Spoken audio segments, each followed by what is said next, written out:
3 minutes to another member of the Natural Resources Committee, the gentleman from California, Mr. LaMalfa.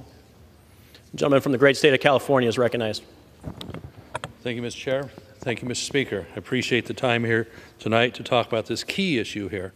And I think just as a reminder as we start, as my colleagues on the other side of the aisle trying to make this bill into something that it isn't, the atmosphere is made up of only 0.04% carbon dioxide.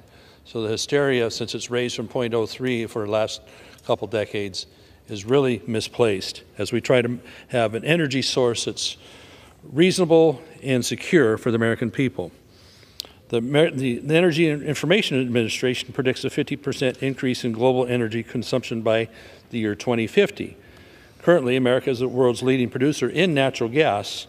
Petroleum and other fuels remain the largest energy source for Americans, and natural gas consumption increases globally.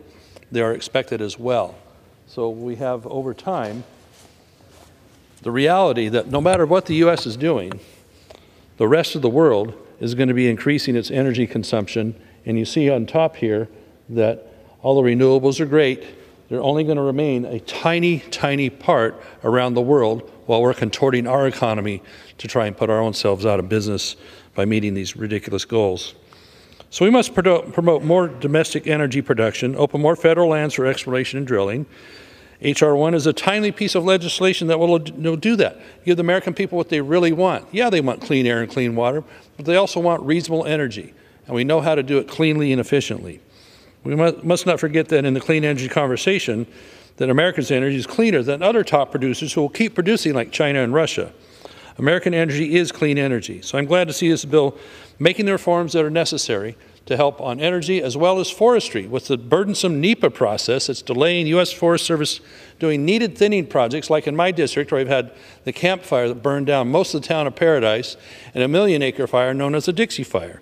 NEPA reform will make it where we can save our forests, to have them be cleaner, have them not put so much pollution in the air that even reaches the East Coast with smoke plumes, and instead have wood and paper products coming from our forests instead of having to import them.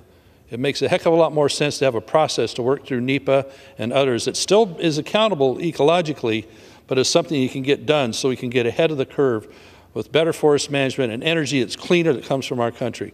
I'm glad to be part of this bill. I thank the chairman for running it. I yield.